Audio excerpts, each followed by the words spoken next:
እኔ የሁሉ ገንዘብ እኮ እንዴት እንዳመጣት እኔና አላህ ነው የምናቆም ይላል። በቴክኒኬ በብልሃቴ በዘዴ ይላል። አረባክተው ካንተ የበለጡ ይሄን ያሉ ሰዎች ነበሩ። ከነ ገንዘባቸው እስኪው መልቂያማ እንዲሰምጡ አላህ አድርጓቸው። በቴክኒኬ የሚባል የለም። ሁሉም ነገር ያለው ላ ሐውለ ወላ ቁወተ ኢላ ቢላህ። ግራ ገባኝ እንደው አልብቃቃለኝ እኮ እንደው ያው አንዳንዱ ሲጠየቅ እንዴት ነው የምንኖረው? እኔ እንዴት እንደምኖር ማላውቀው። አንዳንዱ በአስማት ነው ይላል፣ አንዳንዱ በረህመቱ ነው ይላል፣ አንዳንዱ ደግሞ እኔ አላውቀውም ወላሂ ይላል። በቃ ደሞዙ 14000 ብር ነው፣ የቤት ኪራይ 20000 ብር ነው የሚከፍለው። እንዴት ነው የኖረው ታዲያ? በረህመቱ ነው የኖረው። ቢስሚላሂር ረህማኒር ረሂም አልሐምዱሊላሂ ረብል ዓለሚን ወሰላቱ ወሰላሙ አላ መን ኡርሲለ ረሕመተን ሊልዓለሚን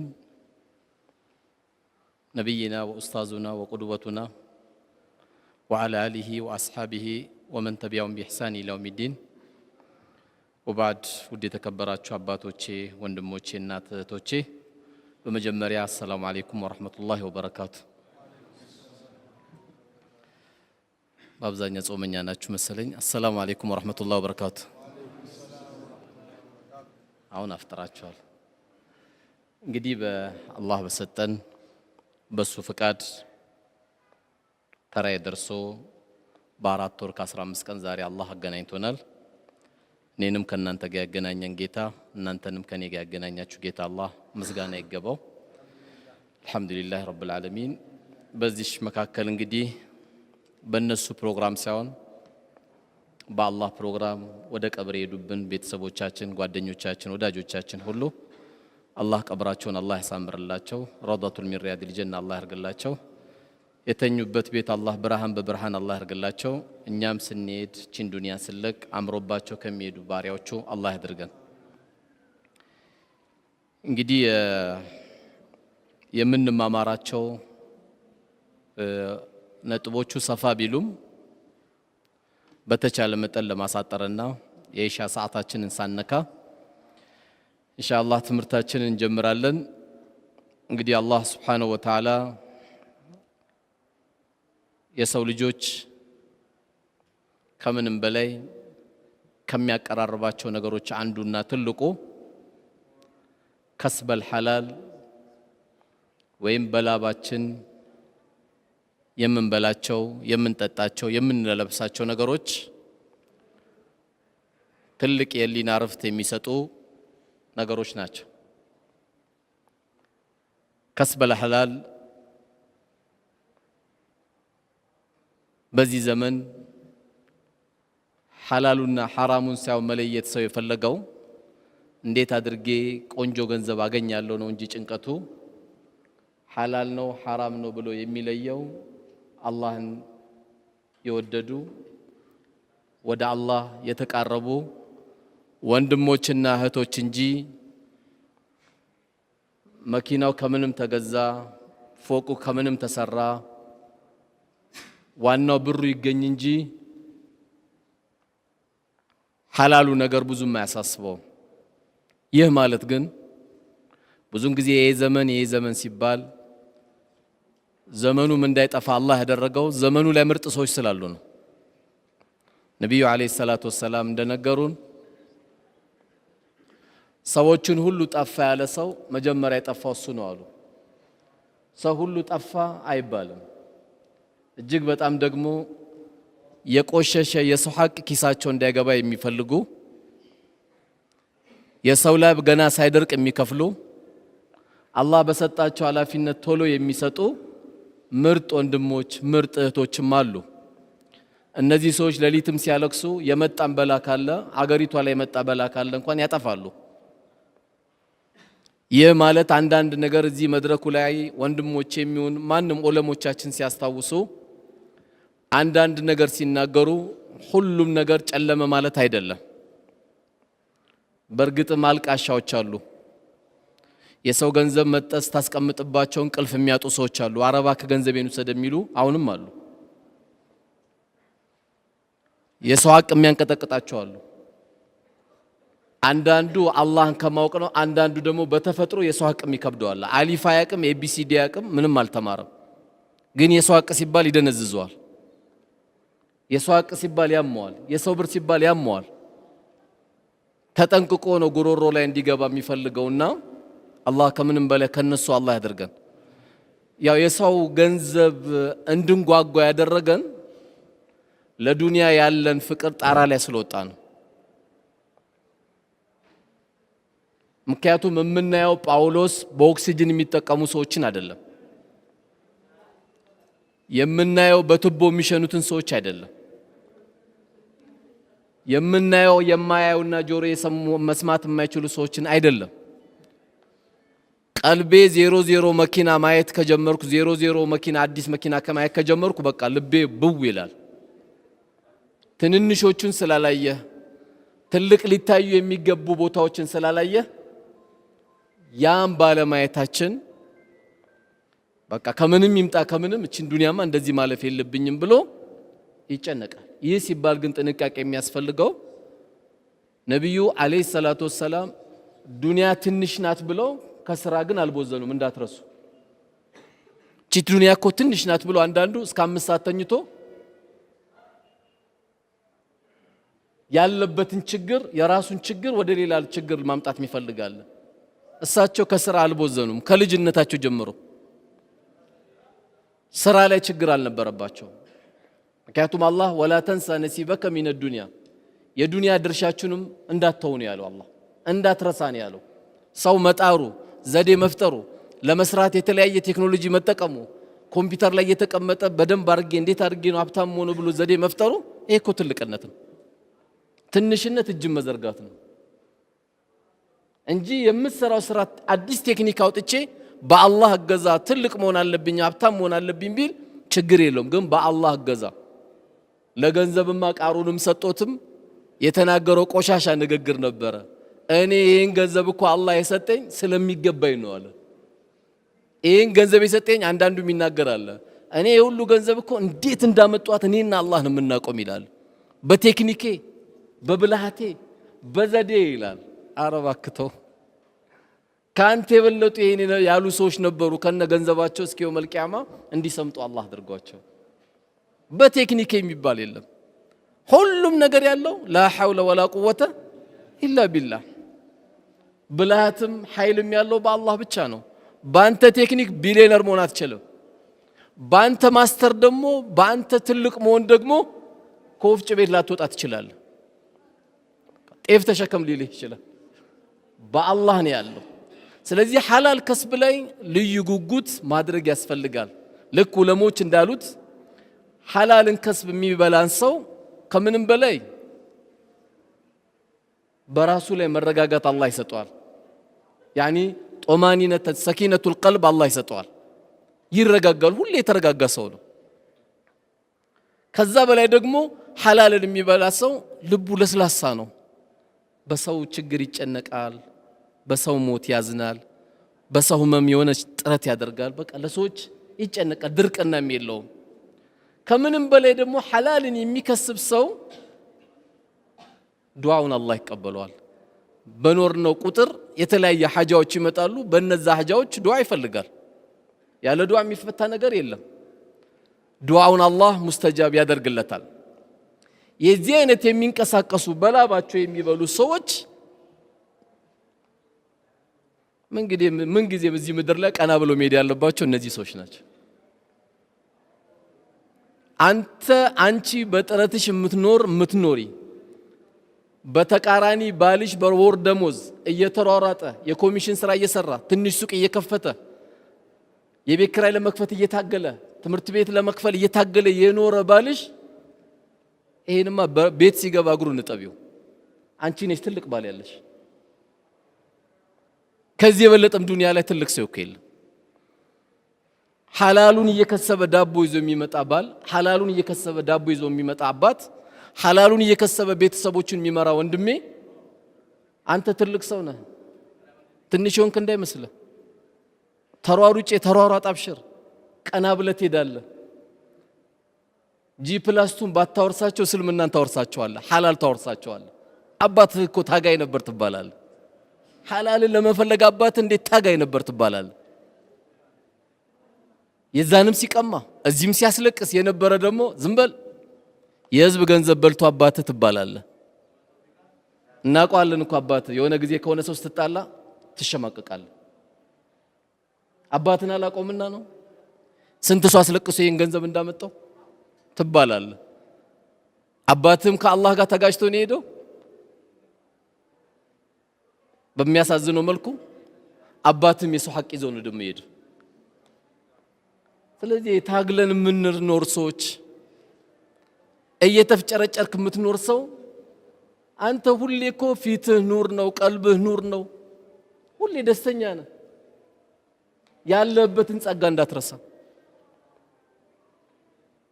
ያንተ ቤት ወጥ ነው የሚጣፍጠው፣ ያንተ ቤት ምግብ ነው የሚጣፍጠው።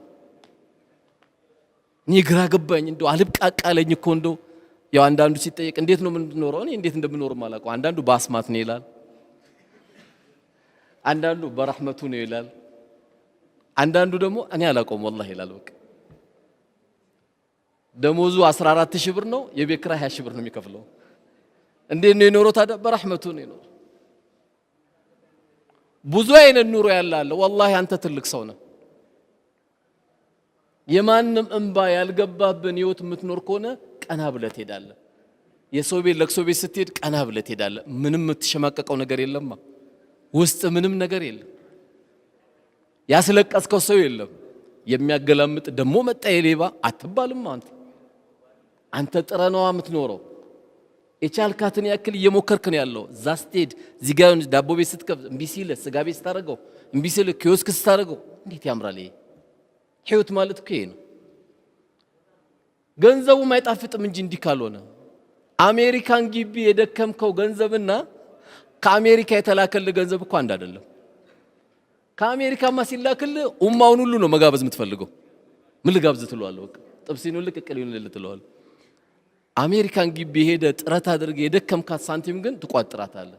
ቆይ እስቲ ይሄ ለእንትን ይሆናል ትላለህ፣ ይሄ ለእንትን ይሆናል። ልክ ደሞዝ ሲመጣ መድበከው የለም ገና 25 ላይ ለምን መድበው ለቤት ኪራይ፣ ለትምህርት፣ ለወተት ምናምን ብለህ ስላልደከምክበትና የደከምክበት ገንዘብ አንድ አይደለም።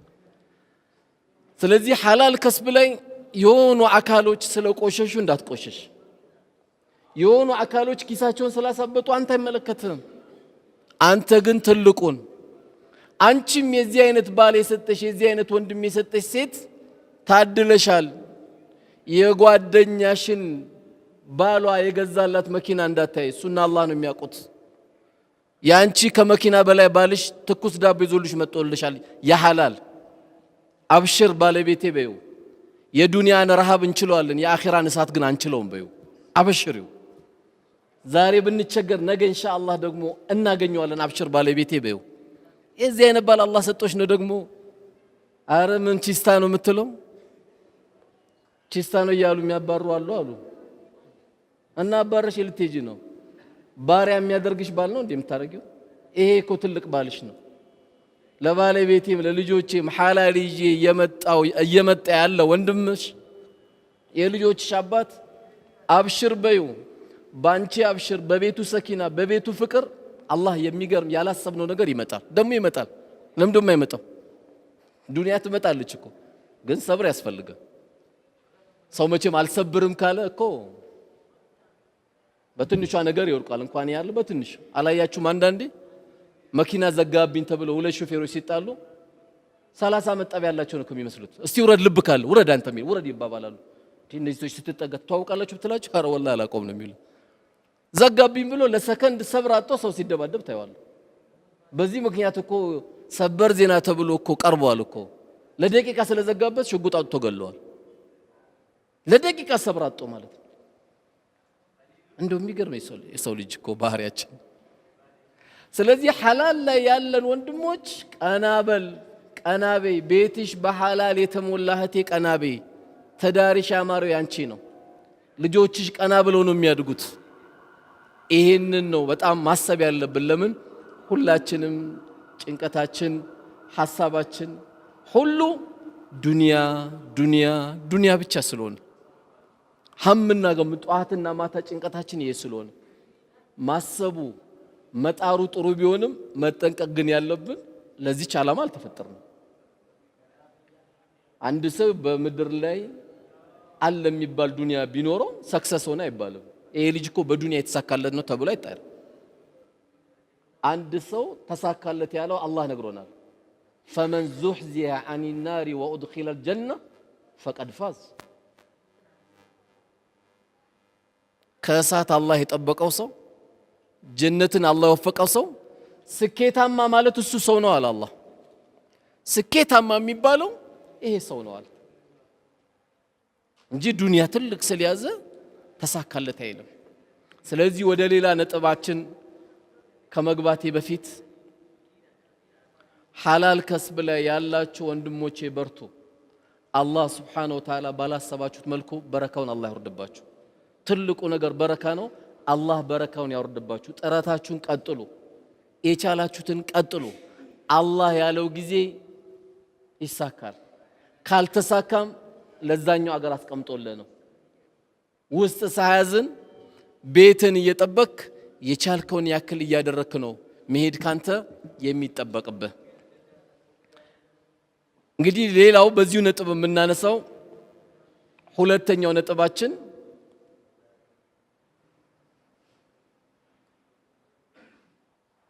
አንድ ሰው ለቤቱም ይሁን ለአካባቢው ጥሩ መሪ በሆነበት ሰዓት ነብዩ አለይሂ ሰላቱ ወሰላም በሐዲሳቸው እንደነገሩን 7 አይነት ሰዎችን አላህ የውመል ቂያማ ከአርሽ ጥላ ስር ያደርጋቸዋል ብለዋል። ሰባዓቱሁም ዩዚልሁም ላሁ ፊ ዚሊ የውመ ላ ዚለ ኢላ ዚሉ። አሁን 7ቱን ላብራራ አይደለም። ከነዚህ መካከል አንዱ ፍትሃዊ መሪ ነው፣ ጥሩ የሆነ መሪ ነው። ይሄ ለምንድን ያነሳውት? አንዳንዴ ሞባይል ሰርቆ የሚሄድ ብቻ አይደለም ሌባ፣ ወንበር ላይ ተሽከርክሮ ደግሞ በ30 ብቻ ፔሮል ፈርሞ ደሞዝ የሚቀበል አለ። በብዙ መስሪያ ቤት የምታየው የትም መስሪያ ቤት ስትሄድ ተቸግረ ነው የምትገባው። በኮንፊደንስ በ30 ፔሮል ላይ ይፈርማል፣ 40 ሺህ 50 ሺህ ይወስዳል። ሰውሌ ግን እዛ ቤት እያለቀሰ ነው የሚወጣው። አንደኛ በየትኛው መስሪያ ቤትና በየትኛው ሂደት መሪ ስንሆን የምታገለግለው እናትን ነው ወይ አባትን ነው ወይ ወንድምን ወይ እህትን ነው፣ ሌላ ሰው አይደለም የምታገለግለው። በየርክንበት ሁሉ ህዝቡ የሚፈልገውን ፍላጎት በስብሰባ ነው እየጨረስን ያለ ነው። እዛም ስትሄድ ስብሰባ ናቸው ይባላል፣ እዚህም ስትሄድ ስብሰባ ናቸው። በስብሰባ ደሞዝ ይበላል እንዴ? አሁን ስብሰባ ነው የሚያስፈልጋት እቺ ሀገር? አንድ አሮጊት አንድ ጉዳይ ለመጨረስ 15 ቀን ትመላለሳለች። ይሄ በላ አይደለም? አሮጊት ቤቷ ድረስ ነው እንጂ ሐጃዋ መውጣት ያለበት። እነ ዑመር ኢብኑ አልኸጣብ መሪ በሆኑበት ጊዜ ደግሞ ስናይ ከኩራት የራቁ ማታ ማታ የሚጠብቁ ምጥ ያዛት ሴት ድንገት የውመል ቂያማ አላህ ፊት እንዳጠይቀኝ ብሎ ማታ ማታ የሚከታተሉ አስቤዛ የሌላቸውን ከመጋዘን ሄደው ዑመር ኢብኑ አልኸጣብ አስቤዛ ይዘው ራሳቸው ዱቄት ተሸክመው የሚያመጡ የእውነትን አመራር ያሳዩ። እንኳን ፔሮል ላይ ሊፈርሙ ይቅርና ደሞዛቸው ላይ ፔሮል ላይ ሊፈርሙ ይቅርና ልብሳቸው ላይ ጨርቅ በጨርቅ ላይ ደግሞ ሰውነታቸውን ሸፍኖታል። ዑመር ኢብኑ አልኸጣብ ተመሪዎቹ እስኪደነግጡ ድረስ ፍራሻቸው ሲነሱ የኬሻ ምልክት ደግሞ ይታይባቸው ነበረ ከንቀልፋቸው። ዛሬ ማስተር ያዘ ተብሎ ይመደባል። ሲያናግሩት በጥቁር ወንበር ላይ ይሽከረከራል። ምን እንደሰራ ማታ ከአላህ ጋር ቢተሳሰብ እዳን ያለበት እንኳን የሰራው ሊኖረው ይቀርና ገና ያልጀመረው ብዙ ስራ ይኖርበታል። ስለዚህ በየትኛውም አጋጣሚ እዚህም የተሰበሰብነው ይህን ፕሮግራም እንከታተል ዓለም ላይ ያለ ሰው ለሰዎች መሪ በምንሆንበት ጊዜ ሐጃቸውን እኮ ሄደ ነው መጨረስ ያለበት። ለዚህ ነው እኮ እንኳን ይሄ አይደለም አንድ ሰለፍ አንድ ምስኪን አንኳክቶ ቤቱ ገንዘብ ርቦኛል ተቸግሬያለሁ ብሎ ረዳው። ጠየቀው። ሲጠይቀው በደንብ አድርጎ ሰጠው። ከዛ በጣም ስቅስቅ ብሎ አለቀሰ። ሚስቱ ደነገጠችና እንዴ ሳታስብ ሰጠውና አይደል ያለቀስከው አለችው። ሳታስብ ሂሳብ ሳሰራ አይደል ገንዘቡን ሰጥ ያለቀስከው አለች። አረ ወላሂ አይደለም ማለት። ታዲያ ምን አስለቀሰ ከሰጠ በኋላ አለች። አይ ሄጄ መስጠት ሲገባኝ ወንድሜ እስኪጠይቀኝ በመጠበቄ ነው አለ። የወንድሜን ችግር ሄጄ መሸፈን ሲገባን እያንኳኳ መጠየቅ ሲገባን ቤቴ ድረስ መጥቶ እስኪያንኳኳ በመጠበቄ ለዚህ ነው ያለቀስኩት። ስለዚህ መሪ በምንሆንበት ጊዜ ገና ስራ አልተጀመረም። እቺ ሀገር ገና ብዙ ስራ ይጠብቃታል። እኛ እንጂ ያልተለወጥ ነው። እቺ ሀገር ወዴት እየሄደች ነው? ምን እቺ ሀገር ምርጥ ሀገር ናት እኮ እኛ ነው ምርጥ ያልሆን ነው።